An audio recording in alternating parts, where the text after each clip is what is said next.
The following program may contain strong language and mature content. Viewer discretion is advised.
Hello, everybody. Happy Wednesday, and welcome to She Is Shenomenal. I am your host, Tasha Champion, the Shenomenal Coach of Champion Empower Her Mint, always teaching you to love the champion you are. And it really feels good to be back because, like, with the holidays, I had some time off for traveling and I was like doing shows almost every other week and missing some weeks. So it really feels good to be back with you guys today, bringing you such an incredible, beautiful, knowledgeable guest today. You guys are going to absolutely love her.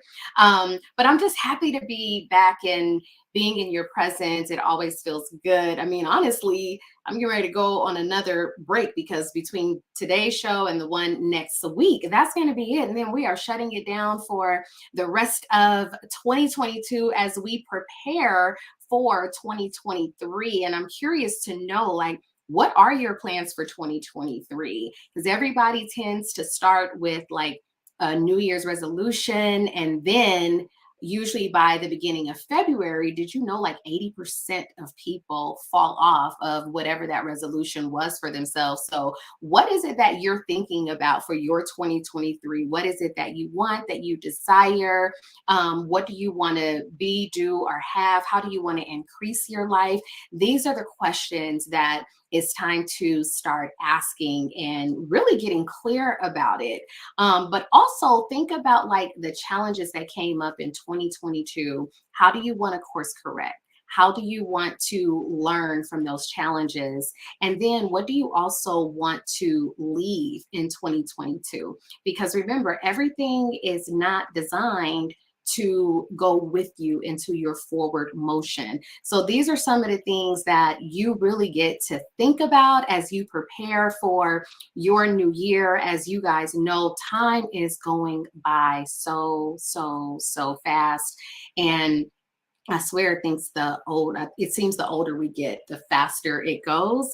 But whatever the case, because time does seem to fly by, make sure that you are doing things that feel good to you, things that feel good to your spirit, things that feel good to the people around you that you love.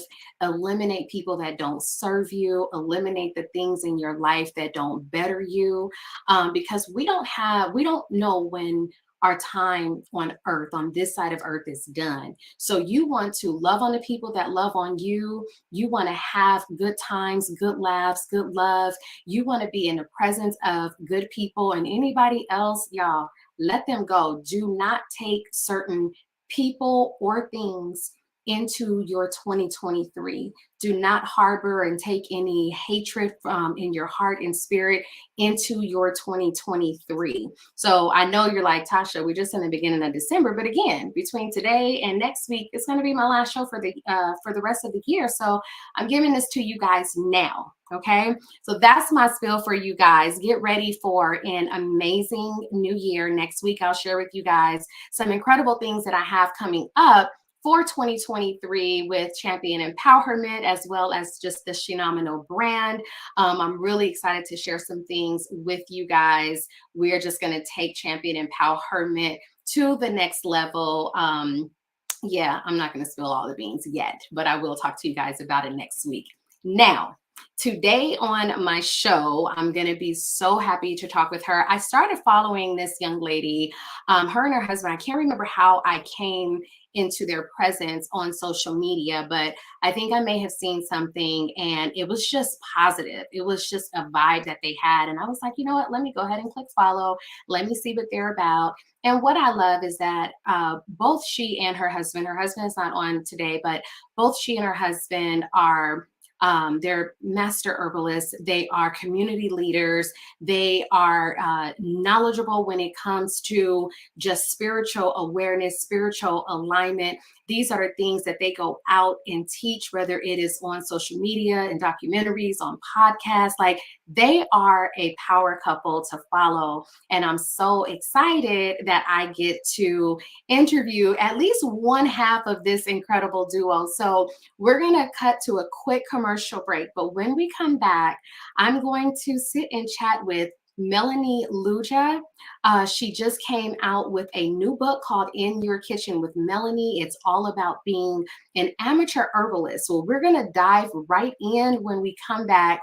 We're going to talk to her. I'm going to let her introduce herself, y'all, because when I read her bio, I was like, yeah, she's a whole book in itself. But stick with us. We'll be right back so that we can chat with Melanie.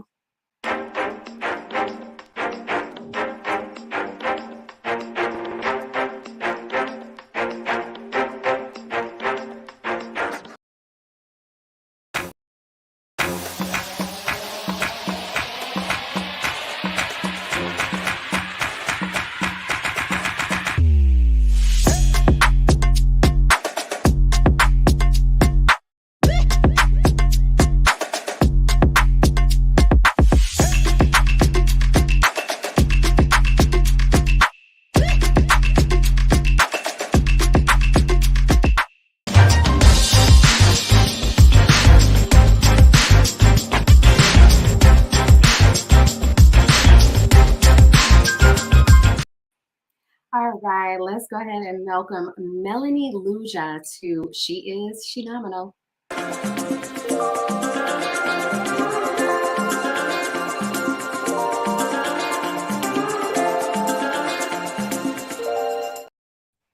Hi, Melanie.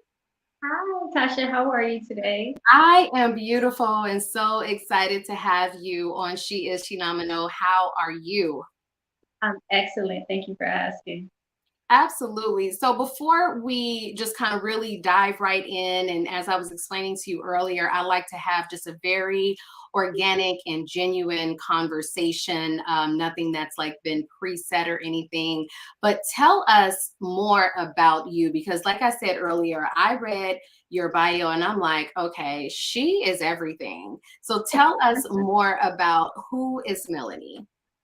Well, you know what, you really did a great job, kind of simplifying what a lot of the stuff that we do, because, sometimes it's a challenge to talk about all of the things. I don't think we have enough time, but just to kind of give a little brief description, a bit more. What we do is we deal with healthcare, not disease care. So we do biofield therapy. We do, we offer multiple modalities to help address whatever the issue or concern is for the client.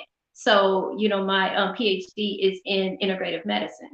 And so, we also have a bachelor's in holistic health science. So with that, alongside the wellness care business, we have the subtleties, which is a full line of skin and natural hair care products that we manufacture for other small businesses. So we do private labeling with that one as well.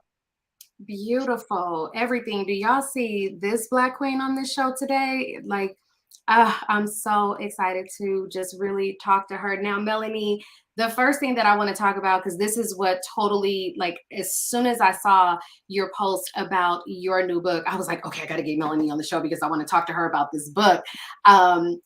Tell us about In Your Kitchen with Melanie. How did this come up?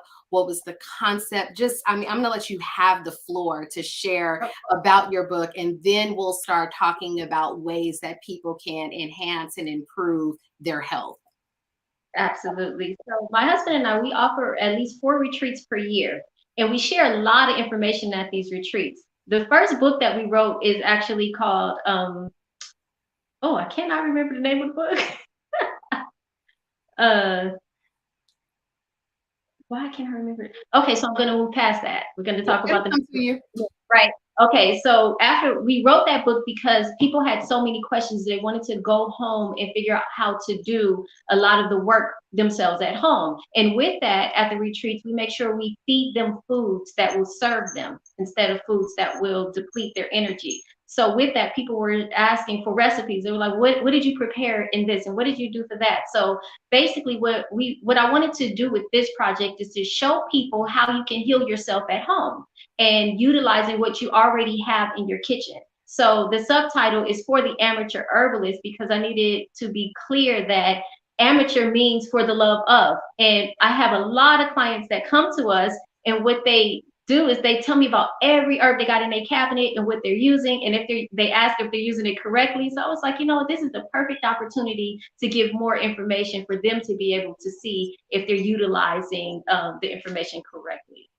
Beautiful. So what are some of the recipes that people can find in the book? Like what was your go-to recipe in that book that you shared? Okay, so well, first let me address the name of the book that I couldn't remember is Internal Balance, Would You Marry You? That's what my husband and I wrote together. So I was moving a little too fast. You're fine. Yeah, one of the primary go-to recipes is the macaroni and cheese, the vegan version of macaroni. And the reason why is because a lot of times people don't realize how healthy they're eating when they eat it, you know? So one of the things in our herbal department is the immunity. And I use the immunity in the mac and cheese to color it to make it look like you're actually eating cheese, you know? So it gives it a particular type of flavor and a particular type of depth when you do eat it, and you're healing yourself at the same time. And so that's one of the go-to recipes. Wow. So time out. I'm not gonna lie. I had a little guilt for all that macaroni and cheese that I ate over Thanksgiving. I'm not gonna lie, but it's okay because now I'm gonna be totally honest. I am so not a cook. Like I look in my refrigerator cabinet and I'm like, so what are the kids cooking today? Because I have 2 kids that are brilliant cooks, and I'm just kind of like, so what are they cooking today? But there are some things that I want to learn more in the vegan vegetarian. I am not either. I call myself a flexitarian because I just kind of spiritually eat whatever I feel called to. Like sometimes I'm pescatarian, sometimes I might be vegetarian. I just go with whatever my spirit is feeling in that moment. But are these like really easy to follow instructions, or will it make someone who doesn't cook go, okay, I just can't? Well, you know, honestly, this is not a cookbook, but there are some recipes in it. So there are a few just real simple go-to recipes. Got it. Yeah. So basically what the book is it's telling you with the stuff that you actually do have in your kitchen, how is it feeding me? How am I getting my nutrients from this food? You know, so we go through different combinations of herbs and things, because people use herbs all the time. People are actually healthier than they give themselves credit for. So they don't realize that they're using a lot of healthy things. It's the things that are not so healthy that they're adding to it, you know? Right. So gives you a balance of that, because one of the things that we like to focus on is identifying what your deficiencies are and eating to make sure that those deficiencies are filled. And the reason why that's important is because a lot of people do become vegan or vegetarian because it's a trend, not because their bodies say that they need it. And although the body has a hard time breaking down meat, the reality of it is that some people do need to eat meat in increments just to make sure that they're fulfilling what their blood type is saying. So we should be eating for our blood type, not eating for trends or not eating for what we think that helps somebody else. What Right. helps you is important. So allowing spirit to follow, to lead in that area is very important. Wonderful, wonderful. Okay, let me think. I'm like literally picturing my cabinet right now. I'm like, I'm going to take Melanie into my kitchen right now. So if I had to think about what I have, I know I always have oregano, basil. I can't tell you that I'm actually using it, but I have oregano, basil. There's definitely turmeric in my house, and I will not lie. That's because when my daughter comes home, she makes sure that it's there. What else is there that I can think of? Okay, so if we had to go with those three things, so So we oregano, basil, and turmeric, and ginger. There's always ginger at my house. What would you guide me on? actually, those are herbs that and spices that you can actually pair together very well. So basically, I would ask you what would be your protein because protein is the one thing that keeps our bodies going, right? So let's say, for instance, let's say you're not a meat eater and all you have in the refrigerator is maybe some broccoli or some cauliflower. You can actually sprinkle all of that on there. The biggest problem that people have is that they cook their herbs and spices when it's good to have them in their rarest form and the rawest form. So if you sprinkle this on your food after you prepare it, you're going to get the best nutrients out of it. But one thing I have to say about having turmeric in your cabinet is that you got to have that black pepper with it, because to have turmeric and not activate it, sometimes your body wouldn't assimilate it right. So I would just say make sure you get the black pepper, sprinkle that together, and you can put that in a jar, all of those in a jar together, and call it a sprinkle seasoning. So you can even add it to your popcorn if you want to. Wow. Okay, so y'all see she's dropping like just these nice subtle things that you can do with things that you already have in your pantry, in your cabinets, in your refrigerators, which is probably speaking to my soul, because I love to eat, but I'm not the one that's actually preparing it. Melanie, when people come to you with health, and let me preface this with saying that we are not here to diagnose anything or to tell you to jump off of whatever regimen that maybe your medical provider has for you. I'm going to allow Melanie to explain being a doctor of integrative medicine, and then we'll talk more about that. So Melanie, first, let's just dive into like what is integrative medicine for those that don't know what that is. So actually, you hit the nail on the head. Not diagnose. That's one thing that we don't do because we notice that what happens is diagnosis make people think about an illness, right? It makes them think in disease, in a disease mindset where we deal with healthcare. So what we do is we have a system set up to where we're able to take 4 follicles of your hair, 4 strands of your hair with the follicles attached, and we're able to put it into our software. And with that, you get a 37-page report of what systems of your bodies have deficiencies and then identify what those deficiencies are. The beauty of this is that we don't require medicine or even herbs for that case. And we are herbalists, so we wouldn't want to turn away the business, but we do want to make sure that people are moving toward health. So with that being said, people have found themselves getting addicted to the herbs like they do the medicine. So we're like, no, let us show you how to get those same deficiencies filled, but in the foods that you eat. So in this report, you get a whole list of foods that you can shop for that keeps you from having to deal with supplements even, so. That's very interesting because that kind of was leading towards my next question. Do you get people that kind of want like almost like a crash diet? How people are just like, oh, this is the new trend, I want to just grab this diet and do that. Do you get people that want the fast fix versus people that really want to understand what's actually happening, how they can work towards healing, how they can work towards being healthy? Like, how do you communicate that to some of your clients? That's a really good question. I think that we're in a just add water society. So a lot of people do want the fast fix. And that is one of the inspirations behind why the book was written. Because if you need a fast fix, you might already have it in your cabinet. So when it comes to certain things, the reality of it is that each person has to realize that they are a whole being, right? And so what works for somebody else might not work for you because your systems might be operating differently. So for example, when my husband and I first did the analysis, my family's from New Orleans. So I love red beans and rice, right? My report said that I needed to stay away from red beans for the next 90 days.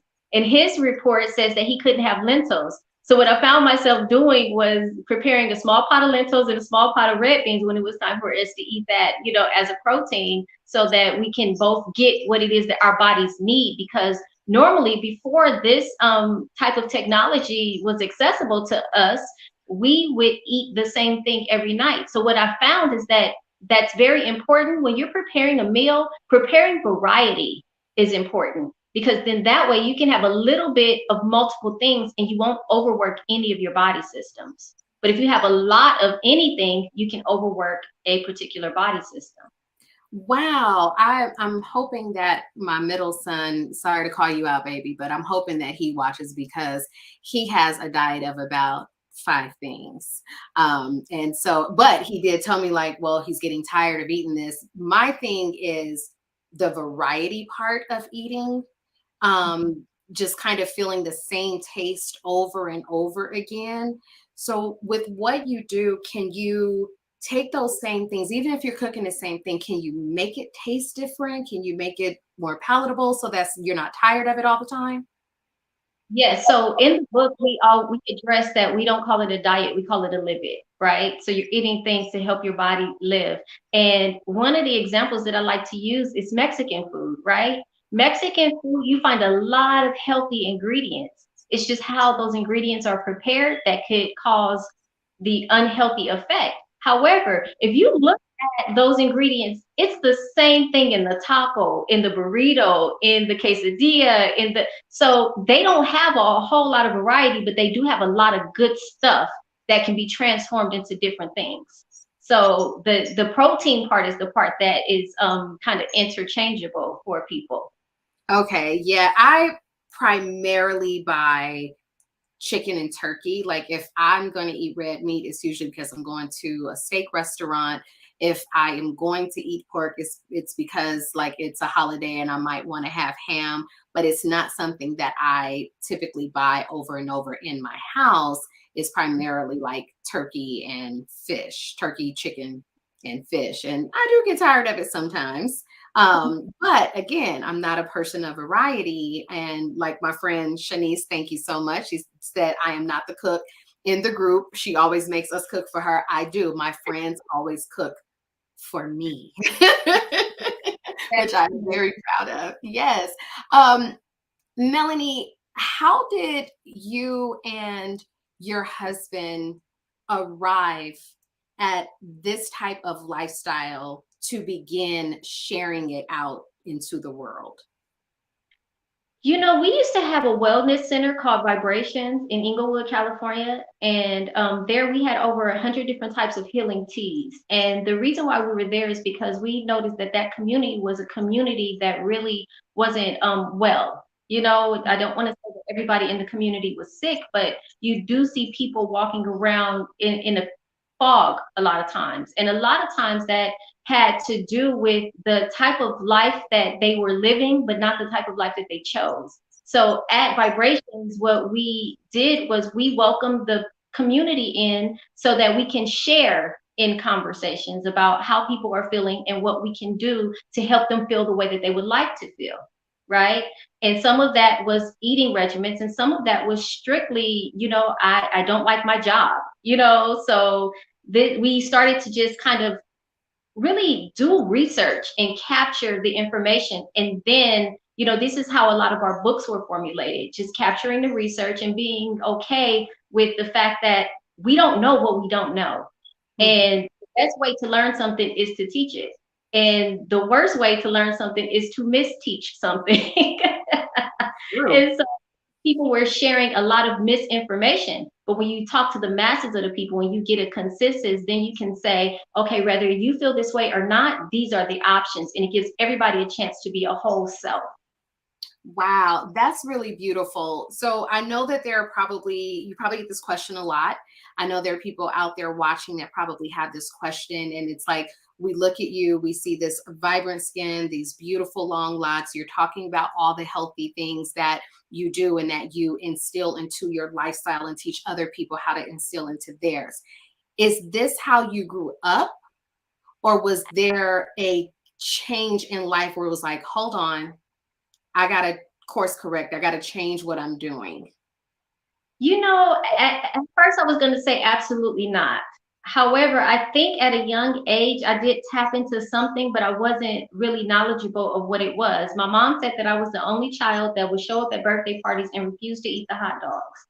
And she's like, you know, there are certain things that I just didn't eat, but I was always okay with, if I wasn't feeling well, I'm like, just give me the medicine, you know. And then I realized the medicine wasn't making me feel well. So my mom, she drank tea every morning. She wasn't a coffee drinker.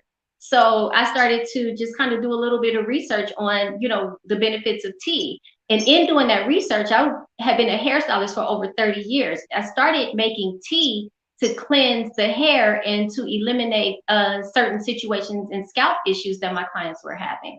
So from there, I just started kind of building this tea collection and then researching each tea and talking to other master herbalists so that we can not just get the book smarts, but we can get the actual information of the people that they were actually dealing with on a day-to-day, because it's more than just dealing with the physical body. If we don't deal with the mind, and if we don't deal with being able to connect to spirit so that we can shift our consciousness, then we become the exact thing that we don't want to become. So, you know, in a sense that a lot of people are like, oh, my mama used to do that and I'm not going to be that. And then you end up becoming that. Exactly. So when we focus our energy and start to identify what it is that we truly desire, when our energy is there, we don't have any time to have to work on what we don't want there. The mind does not recognize negative words. It only recognizes positive. So if you say, I don't want to stump my toe, the first thing that might happen is you might stump your toe because the mind didn't recognize don't. Right. It just recognized this person wants to stump their toe. Yes. Yes.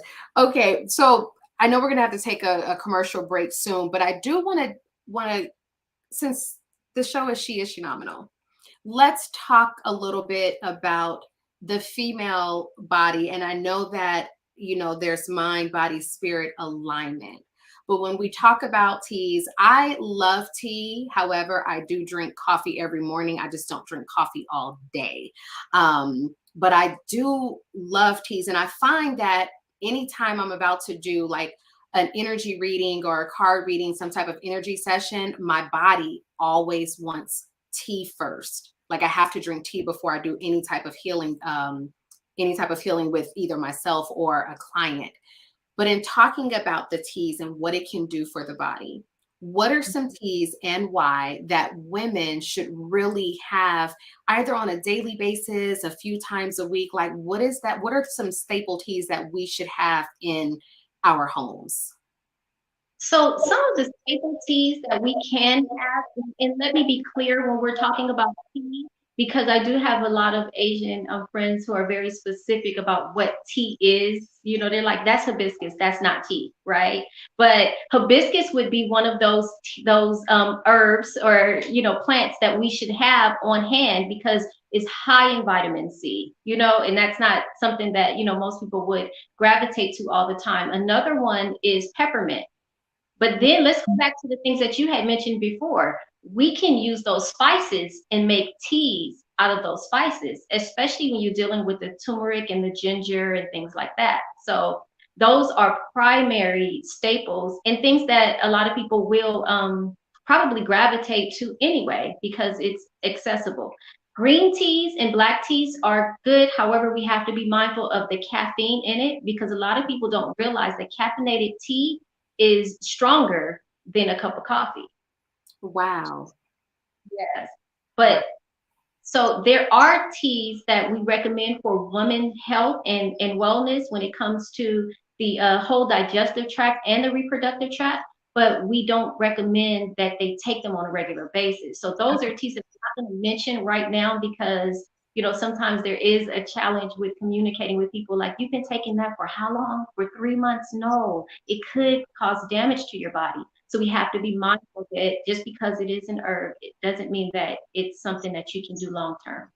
Yes, and I'm glad that you brought that up. I'm going to go ahead and take a quick commercial break because I do think that there's this huge misconception that just because it's natural, just because it's an herb, just because it grows from earth, that you can take it and not have a break. You can just continuously take it, because I know for me, as someone who was diagnosed with triple negative breast cancer, even though things like black cohosh is something natural, it's still not something that I can have because of the type of breast cancer. So I do want to get into that a little bit more so that people are clear and understand how they need to take something and why really they should talk to people like you and your husband to understand what they need in their bodies, how often and how much. So stay right here, because we're going to continue this conversation with Melanie Luja. She is dropping a lot of healthy knowledge for all of us watching. We'll be right back.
All right, so before we go back into it, I just want to make sure that Miss Melanie, you see Malika, I hope I'm pronouncing her name correctly.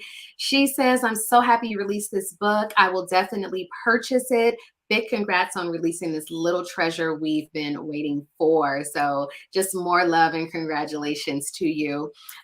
So before we went to break, you started to touch on like how often you should actually have something. Not everything is meant to take long term. And I know that there is a big misconception out there in the world that just because it is natural, you can take it. So can you talk about that a little bit? Educate us on why you shouldn't just assume that because it's natural, you can take it all the time. Yes, a good example of that is I had a client who was coming because she wanted to get pregnant. And so we did a lot of work on her womb, and we gave her womb wellness teas and things like that to help shrink and fight off fibroids. And so the issue that came about was she had a friend who was pregnant who had fibroids. So she decided to recommend this same tea combination to her friend because it worked for her for fibroids. And so we were like, no, you can't. She can literally abort the baby with those same herbs. So when we talk about being able to take herbs for a particular period of time, we have to be mindful of a progression, right? And then we also have to be mindful of thinking that there's only one way to do it. So I can give you a complete combination that is fit for Tasha, and then your sister can come in with the same exact issues, but there could be a completely different combination that does pretty much the same thing, but because of where she is in her phase of the situation, different herbs might be more of a better situation for her. Right, right. And I'm really glad again that you brought that up, as I was saying before break, because I am a breast cancer survivor, more importantly, triple negative, which is one of the most aggressive. There are just things that I can't take. And there are certain things that I can. I deal with hot flashes, I deal with a lot, but I have to still be mindful that because of the way my body responds to hormones, I can't just take something even though it is natural. And I really want people to understand that. Melanie, as an integrative like professional, this is your lane, this is what you do. What happens when people come to you and they are already dealing with a mountain of health issues? Because I've seen people just go from one extreme to the next. They're taking all of this medication, they just want to jump off of it and immediately jump to something natural, hoping that will work for them. What do you talk to them about? How, like, and again, we are not diagnosing, we are not telling people to come off of their medication, we're not doing any of that. This is informative. If you want to know what your body needs, then you have to talk to the right people. But Melanie, when people do that, they're like, oh my God, I'm on all this medication, I just want to get off. How do you lead them? Well, we always make sure we tell them don't do that.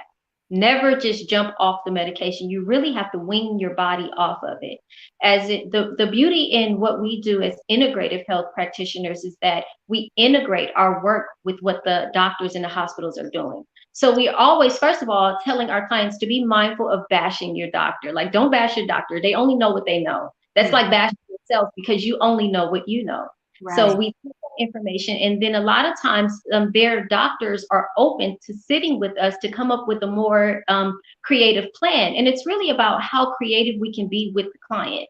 And if the doctor is not open to that, then that's where the biofeedback and neuroplasticity comes in for my husband and I, because we then teach the client how to think about it differently and how to change the way that their cells are wired and allow their cells to heal them. Because in as open as the world is right now, a lot of practitioners or medical practitioners are open to dealing with integrative medicine practitioners, but a lot of them just don't know what it entails, and there's a fear there.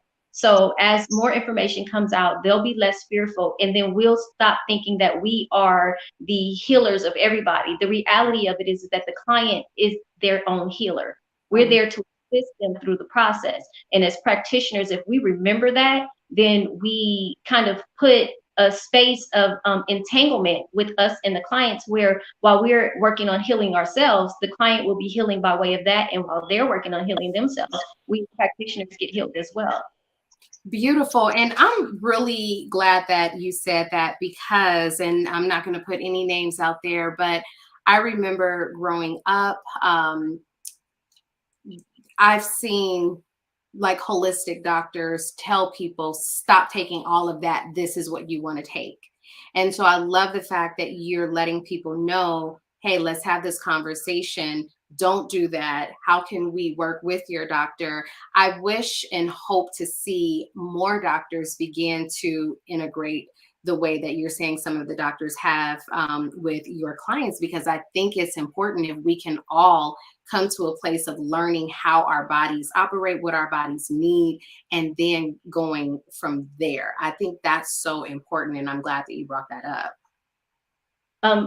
There's a difference between a naturopath and a homeopath. And I think a lot of people don't realize that a naturopath is a person who's doing everything natural, all herbs, and, they try not to use too much technology and things like that. But when you're dealing with a homeopath, you're dealing with someone who integrates herbs and medicine together to where you can get a micro dose of a few things that will help you heal faster. And I think that that's the misconception that people were getting. They were thinking that, oh, this is all natural. Well, they didn't realize that a homeopath would implement some doses of medicine in the regimen so that the healing process could be expedited, because sometimes you absolutely need medicine and to keep your vital body alive. Yeah. Then you back away from it to then keep your physical body alive and active. Beautiful, beautiful.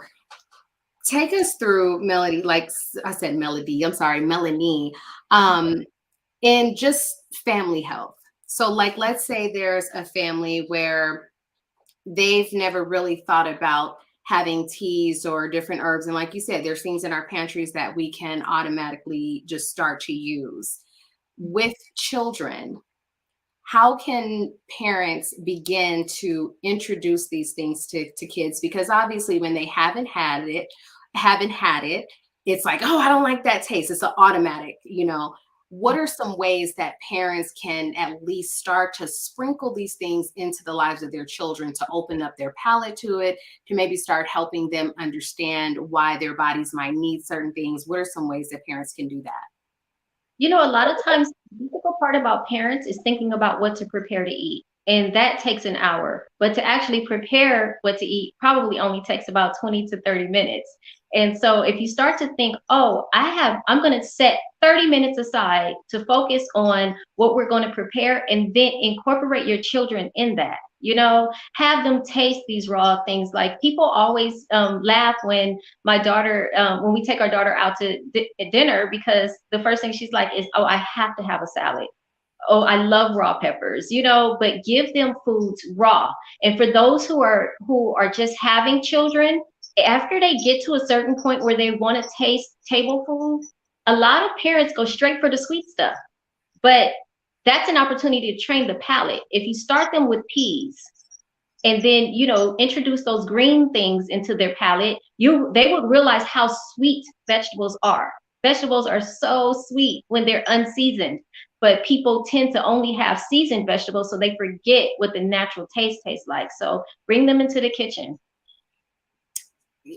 I'm gonna try that. You know, I mean, it is true when you say, like, start introducing babies to the green vegetables, because my oldest son, I used to give him a bag of spinach when he was a toddler, and he would just eat spinach leaves. I couldn't put spinach on his plate right now to save my life or his, because he did, like, we got away from that. Like, we changed how we were eating, and so he stopped eating like that, and that's what he would normally have. So what we find a lot is that the children aren't craving these things. First of all, they'll eat what's available, right? And if what they want is not available, then they might throw a tantrum, and the parent has to just be okay with the tantrum versus just giving them what they want. And then two, you know, just being open to just being patient. And that's really what it is. You know, when they start to crave certain things, it's not them, it's usually a parasite. That's the best way to identify if there's a parasite in the body, is what is the parasite craving? When you tell a child that and they think that they got a parasite in their body, they're like, whoa, wait a minute, what you want to eat? And then what do I want to eat? You know? Right. It's interesting. I heard that years ago, but at that time, it didn't even land.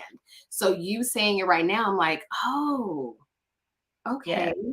Which is usually a lot of sugar. I know that. Geez, I just lost my train of thought. I know for me, like with my kids, if they are sick, if they have a stomach ache, if they have a cough, the first thing I do is give them raw garlic or ginger. And it's to the point now, like, if they want to cough, they are hiding or running as far away from my room as possible so that I don't hear them. But I learned early on that ginger was, to me, the best medicine for a stomach ache. And that when you take the over the counter colorful medicine, that's how I'll put it, it can actually stop whatever infection in your body that needs to come out.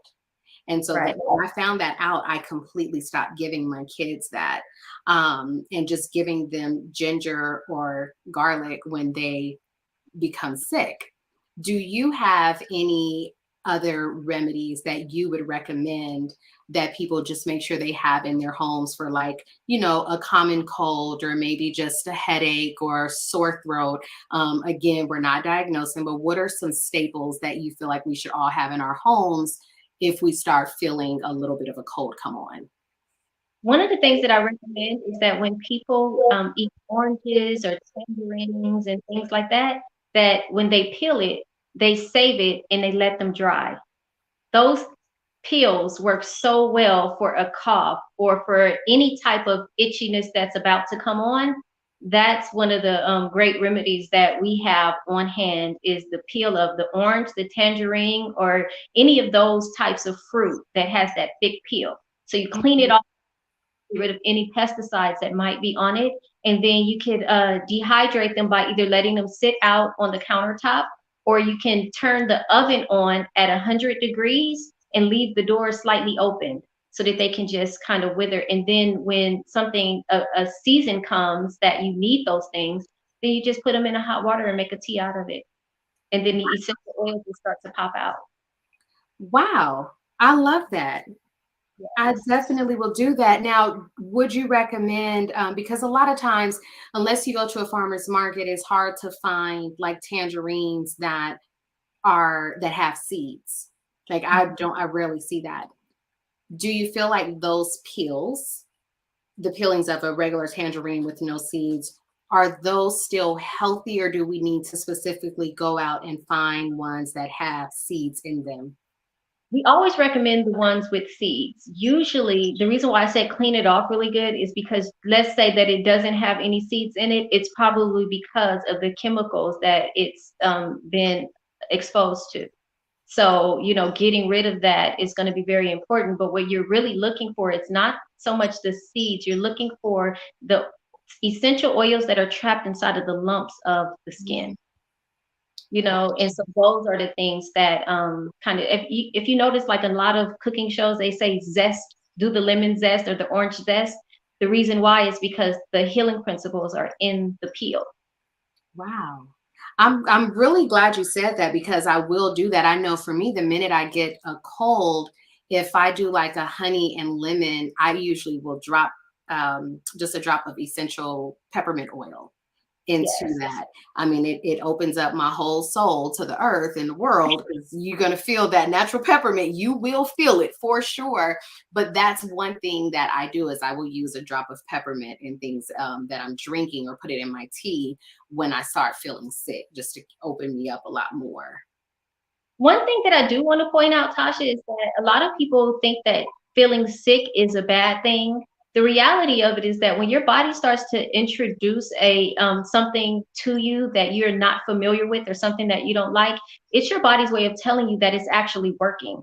So basically, the first thing I would say is that if you feel that scratchy throat, or you feel that that congestion, tell your body thank you first. Thank you for letting me know that you're working well enough for me to be able to now do something to change the situation. I love that.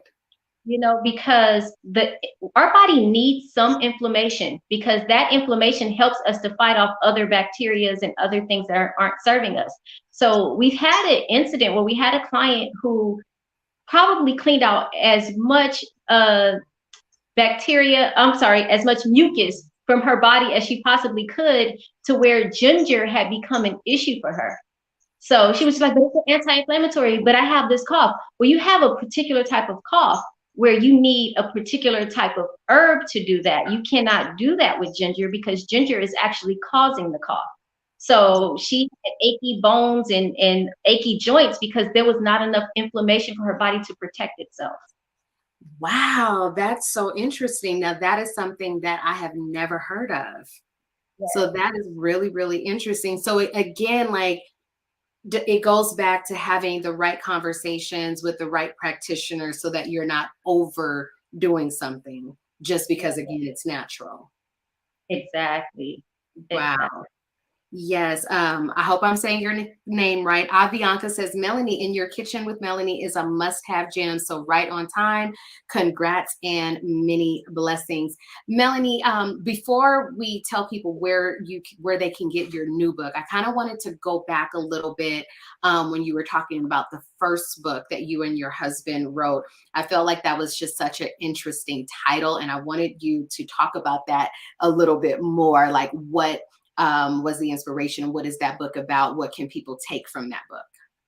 It's actually interesting because it's all connected, right? There's nothing on this earth that is separate. So even when we talk about internal balance, would you marry you? When you think about the In Your Kitchen for the amateur herbalist, it's really about a marrying process of you with your body, right? So the internal balance came from the aspect of, we have so many people in our society right now who reach outside of self for the healing. They don't realize that they have to go inside and do the work on the inside, and then ask themselves some very tough and important questions. If you're not the person that you would marry, then what do you need to do to become that person so you can attract you to you? Yeah. And so that's how we came up with the whole concept of internal balance. And we literally wrote it together. And so it's interesting. Sometimes when we read it, we're like, did you write that paragraph or did I write that? Because we had to marry ourselves before we could actually come together, just identifying that, there's a lot of work that needs to be done. And like I said before, no herb is going to help heal you if you don't start thinking differently first. Right. So it's really important for us to really address what's going on in our minds. And so internal balance helps you address those things. Beautiful. I love that. So those are 2 books that you guys can get from Melanie. Melanie, where can people find your books? Okay, so as far as the In Your Kitchen with Melanie for the amateur herbalist, you can actually go to inyourkitchenwithmelanie.com. I hope I said that right. Let me make sure. And then too, just so we're clear, the other one, and all of the other work that we do and everything, you can actually go to thebalanceportal.com. Okay. And then balanceportal.com, you'll have access to all of our books and a lot of the work that we do, as well as the hair and skincare products. Beautiful. Now, you mentioned earlier that you guys do, you said 4 retreats a year? Yes. Okay. When is the next retreat that people can attend? So if they go to thebalanceportal.com, they'll be able to get the information and actually get more updates, because I'm not sure if we have the exact date for that yet, and I don't want to mislead anybody, but let's just say that we are planning something really soon. Beautiful, beautiful. I love it. Melanie, before we go, I would just want to ask a couple of questions. So the first question is, if you were a utensil in the kitchen, since it's in the kitchen with Melanie, what would that utensil be and why? I would probably be have you ever seen those scoopers for rice? Yes. So it's kind of like a spatula, but it's kind of like a bit of a spoon as well. So I feel like there's a lot of diversity in what you can do with that tool. So that's what I would possibly be. Okay, wait, you can't just say I see, it seems like it would be a lot of diversity. Now you got to give us something. Like, what's maybe 1 or 2 different diverse things that you would do with this spoon? Well, 1, you can scoop the rice. You can put it in the bowl. And then also, because it has that little cup, it gives you a platform to be able to like scoop other things up, And so because it's what it's made out of, it kind of gives you, when you scoop it or you use it for different things, it kind of slides off of it more easily. So you don't have to get the spoon to kind of scrape it out into the bowl. But now that I think about it, I kind of want to change that. Yes. One of my favorite tools to use is the one where you scrape around the bowl and it gets the dish. It looks like it's completely clean. And so it's called a spatula, but it's not one that you cook with. It's one that you stir with. Yeah. The one with actual, I mean, we grew up calling the spatula the one that you flip things with, but it's really not. The one that you're talking about, yes, is a spatula. Melanie, what is your definition of wellness? My definition of wellness is identifying self. Everyone's wellness journey is completely independent of self, and to heal self is to assist in healing the world and the things around you. Beautiful. And my last question for you is, who is or has been a Shenomenal woman in your life and why? I know it's kind of cliche, but I would say my mom. My mom was. Go ahead. She's a very strong woman, and it's very important for me to mention that, because although she's made her transition, she's still here with us. And there are so many moments where we just see her hands guiding the movements of a lot of the work that we do. So I would have to say my mom. Beautiful. I love it. And one last time, tell everyone where they can find you and your husband, I know we said Amazon, but where they can find all things Melanie, you and your husband, really.